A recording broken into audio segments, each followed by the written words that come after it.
Good morning. How are you doing today? Good, good. How about yourself? Fantastic morning. Can you please introduce yourself real quick? So I'm Diego Garcia. I am going to be interviewing today. You can call me Diego. You can call me Dave. Rhonda Hayes. And I am Byron Hayes. So today we're going to be doing live testimonials on relationships, how they work, how to handle them, how to declutter your relationship. I know you wrote a book, Mr. Hayes, about how to declutter your relationship. It's a wonderful book. I love it. And I wanted to know if you can just tell me y'all's experience and also how long you guys been married, where'd you guys meet, simple stuff. Tell me about your story and your relationship and how you've handled things in the past. Yeah, so met in 2010 during March Madness in Austin, Texas. We married in 2014. Been married 11 years. We've had an adventurous relationship, marriage, all the above. We travel a lot. In fact, we wheels up again in the morning going to New England. So we do a lot of fun stuff together. And like any relationship, we have our ups and downs, disagreements, but not a lot. So we don't argue and fight much, thank goodness. We do pretty good for ourselves, but we learned along the way that some of our experiences can help others, which they have. And that's what led me to write the book. So what about you, Miss Hayes? Same thing. We met in March of 2010, dated a few years, and then I did tell him I would never. Oh, that changed. Yeah, no, that I changed my mind. It's like when I felt like our first date, it was different for me Mm. because I hadn't really dated in 12 years. So it was, I don't know, there was a connection. There was something there. Well, no, that reminds me of me and my wife because we didn't actually get married. We knew each other for a while, but we didn't actually get married till 2021. And she thought she would never get married again. She was had a previous marriage, and she's like, "I'm never gonna marry again. I'm not gonna worry about relationships." Until I messaged her one day, and then that went out the window, and then here we are now, 4 years later, two kids, living a beautiful life together. So that's a wonderful experience. That's great. Do you guys kind of share y'all same values and beliefs? Does everything, when you guys came together, was it easy to go into y'all's values and beliefs or anything like that? I would say I so. think so. Yeah. It was just, I don't know, we had a good kinship and just, I think we're in off with good hearted people. We both have giving nature. That helped a lot as far as our belief system, which was already established since we left so late in life in our 40s. And it's been my experience in talking to people and whatnot. The older you are or the later you meet in life, the more set you are in your ways, and it's difficult To change. to change. So there wasn't a lot of that needed. And we were just caring, supporting one another. Yeah, and here we are. Do you guys have any kids? I know we talked previously in the past about Yeah. kids. Not together. We're a blended family. Oh, good. Yeah. So together, I mean, grandchildren, Nine 9 children hundred. and 13 grandchildren. 9 children and 13 grandchildren. Your Christmases and birthdays must be insane. Birthday every month, Yeah, seems like. every week. Yeah. Wow. Any January babies in there? No, January baby, huh? Darn it. All right. We have February, March, April, May, no June. January is a pretty peaceful month. Not a lot going on. Yeah. September, October, November, and December. Yeah. So almost Pretty every much month. almost pretty much almost the whole year you got birthdays. Wow, that's intense.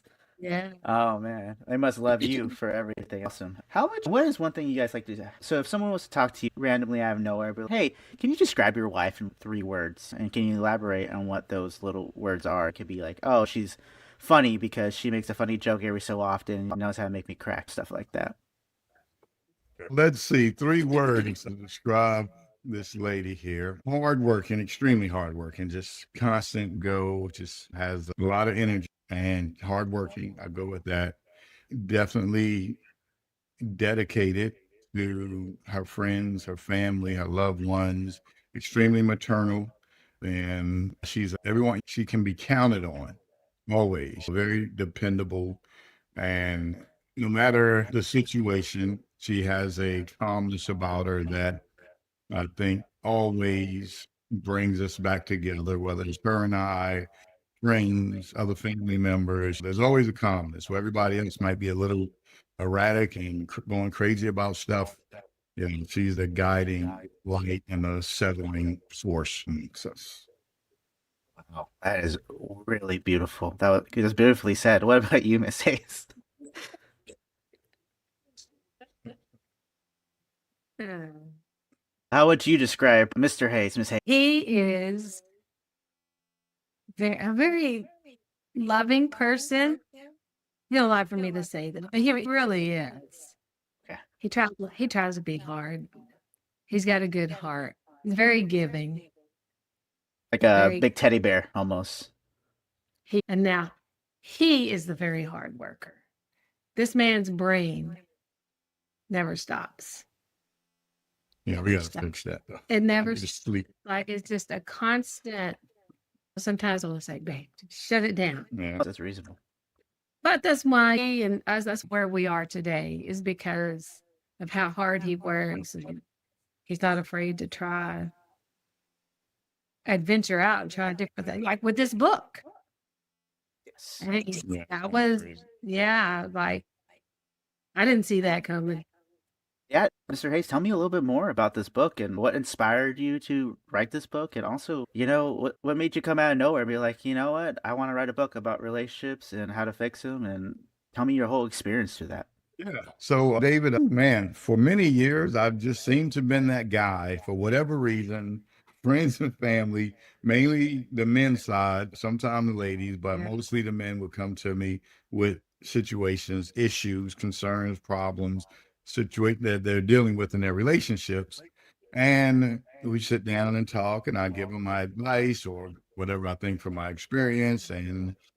And we would really dig deep. And one of the questions, especially the guys, I would always ask is because they're giving me their point of view, I would always ask, okay, I got that. Everything makes sense, but what would she say? What would be her version? Would it be different? Or would she say the same thing? And I can tell you 9 times out of 10, it'd be different. Well, at least they're honest about it. And what was the catalyst is that we have a friends group we call the Travel Tribe, 4 couples, so 8 of us. Yeah. And we Wow. actually slumber night earlier this year at one of our friends' house. And my very good friend who had the most challenges over the years, the recent years that he probably weighed my ear down the most. Yeah. He was there and talking with his girlfriend at the time. And he said, let me ask you guys something. So he brought up the situation they were having, and it centered around spending quality time to them two. And she has grandkids that she's super close to, similar to my wife here. Him and I, we also have grandkids, but we're not as paternal as they are maternal. The time she was spending with the grandkids, from his perspective, was interfering with their time together. So part of my advice was just kind of set time together, maybe a Sunday or whatever, to cook together, etc., things like that. And we got deeper into it and everything. And after that, I'm like, man, I keep end up in these situations. So maybe I, He go-to guy. I'm like, maybe I this is I my understand that. Yeah, I understand that. Being the go-to guy for a lot of things. yeah, that's really what it What's was. made Is me bring- I need to share some of these experiences and just put things in writing. And I believe in more of the scientific approach, not the cliche happy wife, happy life kind of thing. Yeah. But it's more there's more science behind relationships than most people think. I always say love is automatic. That's the one thing you don't have to work at. Right? It's there or it's not there. There's no thing you can do to help you love someone or feel love, right? You can work on communication, you can work on connection, you can work on spending time together. There's so many other respect and all that stuff. You can work on those things. So anyway, that's a long drawn out answer how it all got started and how I wrote the book. I hope it helps a lot of people. No, that's fantastic. I like how you brought up the Fred was going through the being a grandparent a lot and working hard. I've seen that a lot too. Actually, I had to stop my parents, their grandparents. They like to be with the kids all the time, and I'm like, guys, you guys need to like, oh, let's do something this Saturday. I'm like, no, calm down. You go, hey, go on a date night. If we somehow end up in the same place, then we can hang out. But just go enjoy yours together. Like you said, you need Right. to have spend quality time together. 100%. Right. And then just like you, your brain always working. My father, his brain is always constant, 24/7 working, focusing. And my mom has to tell him all the time, hey, you need to, like you say, Mrs. Hayes, calm down, shut it off, just be quiet. Yeah. Take a break. So, what were some of the challenges you had writing this book? What did it take long to write out it all? Or I know there's an app coming out here soon with it later on this week. What were Yeah. some like challenging things that you had to go through and get this book out ready to go? A lot of it, which I didn't expect, was probably flow. It's like you think you can just put your words or your thoughts down in words and in writing. You don't, if you never wrote a book before, you don't realize that, hey, there's something that I learned called user interaction and user experience. And that means the reader. So the reader wants to follow a story, a journey. Yes. And once I learned that, I had to rearrange my chapters and stuff. And that was probably the biggest challenge, finding the words or the topics, the information to include in the book. That wasn't too difficult. Like I said, I just really went off experience, but then I had to find a starting point and an end point to tell a story. And once I was able to lock that down, it flowed from there. Wow. That's awesome. And I remember reading part of the book. You are no tip. You don't have a degree in this. You have no like actual education on this. You just have experience. But you do get help Life from, experience. yeah, Yeah. as I say, you say you're the go-to guy, but you also had help I saw in the book from someone else, right? An actual Yeah. licensed therapist and counselor, correct? Yeah. So he is a licensed family therapist, and Fantastic. he at a high level, many clients, he's super busy, but he has the education, the background, far less experience than I have because he's younger, but what he brought to the effort, I think, is what really helped the book develop and evolve into what it is. Because I had that to lean on, him and I would sit, talk, go over different chapters, Yeah. and he added some really good content, things I probably wouldn't have considered, but then I took that information and I combined it with some we've had and other people have had. So it worked out pretty good. But yeah, I'm glad you brought that up. Absolutely. Does he ever try to like on not trying to like so he's with you guys and he tries to like counsel you guys without realizing you guys are counseling. I've seen that before sometimes. Yeah. Yeah. So he always, first of all, because that's just his nature. And I've counseled him quite a bit Yes. as well Really? because he comes as things from an educational therapeutic perspective. And I think I bring a more realistic perspective, right?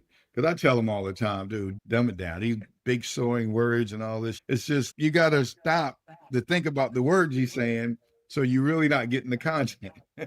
And I think in his posts, he's learned to do that, and he's accepted that part from me anyway. And going back to your point about, yeah, I'm not anyone's licensed person or anything like that. However, I have found that through Gary and others, while that is extremely valuable to have these professionals out there to seek their guidance, support, and help, it is also very important to have a real world perspective on things that does not come with information from books or education. Just real life experience cannot be duplicated. Wow. That's beautiful. What is like so we're going back to you guys real quick about y'all's relationship and everything. You guys talked about how you guys don't really get into arguments and stuff like that. But if you guys do get in a disagreement, how is your guys' like way of handling it? Are you guys taking a second to cool off, or are you trying to fix it right away? If you guys ever go in a disagreement, and also if you understanding them too, you're listening, you're not sitting there judging them, ignoring them. You're upset because they don't like what you're doing. So stuff like that. Can you go into little details with that, please? How do we handle it? I would say, as you see, like I'm more of the talker and He's she's the more of the talker. listener, right? So she's the calm in the marriage. There's no yelling or anything like that. If we disagree, and it goes back to what I was saying about cliches versus scientific. This cliche about never go to bed mad sounds great, but it's really not a real thing. It'd be nice, but it's BS. Think about if someone's in a heated argument, her and I, right, which doesn't really happen, but if we were, and it was 10:30, 11 at night, and we ready to go to bed, what are you gonna do? You gotta say, okay, we're not going to bed, man. Give me a hug, whatever. It's just when people are heated, they go to their corner, they put their gloves on. If you close your eyes, you go to sleep, and you wake up, you're with your partner. Typically, there's going to be a touch, a hug, a morning, a kiss, or whatever, Yes. and the temperature is way down. But even if I did have an argument, we're still mad at each other. Before we go to bed, I'm not going to tell him I love him. We still tell each other, yeah, I love yeah. you. Yeah, I'm mad at you, but I still love you. And I say, okay, No, I don't. I said, love you too. That's when you hear the love you too. That's yeah, he's mad. He's still mad at me. That's funny. Still mad. and really answer your question more directly is just, I think allowing the temperature to come down is the best way to approach repairing a disagreement. And you can't force that, especially when one person has one perspective and the other sees it a different way. I believe in you don't have to agree. We don't have to agree, but I have to understand where she's coming from. Yes. And understand, then it's so much easier to move on.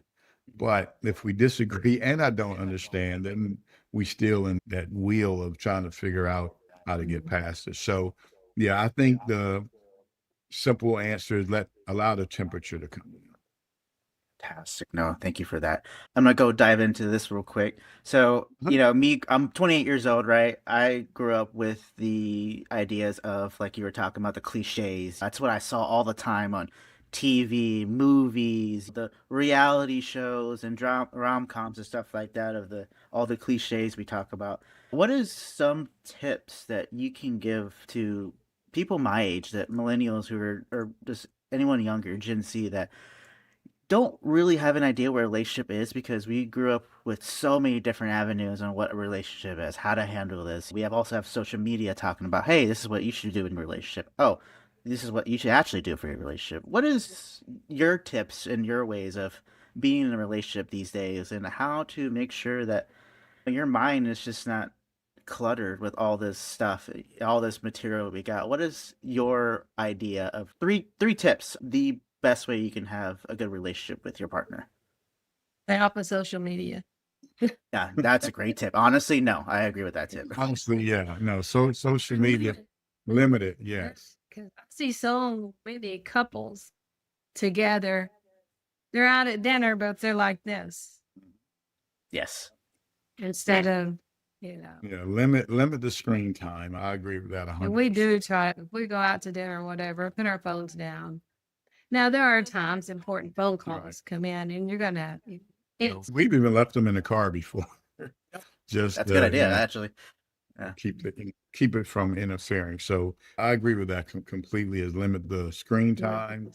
I would also probably say that have your individualism as well. So there's a chapter in the book, The Me and the We, right? Understand the me part of the couple. Not only understand it, but you are an individual, right? Before you met your wife, before your wife met you, guys were your own people. So don't lose that. Continue to develop and grow as an individual, but you grow alongside your partner. And I think that's huge, to be able to not lose yourself in a relationship, because then you start to resent your partner because of what you perceive they've taken from you. Yeah. So absolutely maintain your individuality for certain. And then the other part, now I think I'll go back to what I said earlier. Understanding is more important than agreeing. Yes. I've always loved that statement, because I hear so many, they're right, they're wrong, he's right and wrong, whatever. Do you understand why that person believes it? Yes, I understand. Where's the but? Why you have a but? we have different perspectives. Like, that goes back to individuality. So just because you don't agree, that is not the goal. Sometimes it is. Don't get me wrong. If you try to take a trip, you got to agree on that. But if there's just something, it could be religion, it could be politics, it could be something about a child or a grandchild. Your views are different. And sometimes you just have to say, okay. I remember telling Rhonda early, and I tried to do this most of our marriage or our relationship, is that out of 10 things, babe, you get 9, right? And if we have difference of a decision point in an opinion, you get 9. Just take it. But when my one comes up, I don't want to talk about it. This is because I feel like I want to give, I want to make her happy. So go ahead, take them, take them. When my one comes up, though, it's a conversation, and we agreed on it. Okay. Because you're not always going to agree on stuff. That's why I came up with the understanding is more important. It's the 80-20. Oh yeah. 80-20.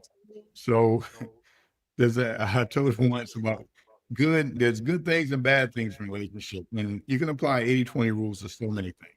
In this regard, if it's 80 good, 20 bad, you cruising. You probably way at the top of happiness and relationship. I think we've been somewhere around 88, 90, 10, 88, 12 for most of our relationship. Yeah. I really do. 50-50 is bad. 50-50. It might be time for it to be over. Because if half your time is spent in a bad space, it's terrible. It's just terrible. So that's where the 80-20 came from. And I used to ask my friend this all the time. I told him this 80-20 thing. I was like, where are y'all at? He said 50-50. I'm like, that is not good. Yeah. But many conversations, they now live together. Which was big. Yeah, which is a big deal. And have I sent him that video? I don't know. I don't think so. I have to send you a video.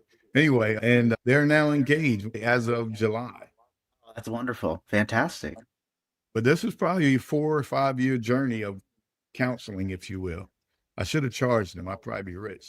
But anyway, it's been a long time. But we went to Maldives in July, and he bent the knee, and it was beautiful. Wow. That's beautiful. That's wonderful. Surprise. Yeah, it was a big surprise. And in fact, the Eagles played the Cowboys. I'm an Eagles fan, by the way. I'm a Cowboy fan. Cowboys fan. Got you. Yeah. I saw that disgusting picture on Facebook.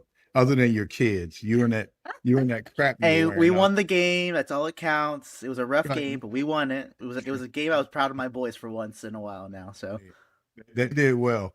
But for the first game on the 4th, our friend had surgery, so we all went to his house for that game, and they surprised me and they said, come in the room here. And I walk in the room, I have a table set up, my book sitting there, a big banner behind the table. It was a book signing event.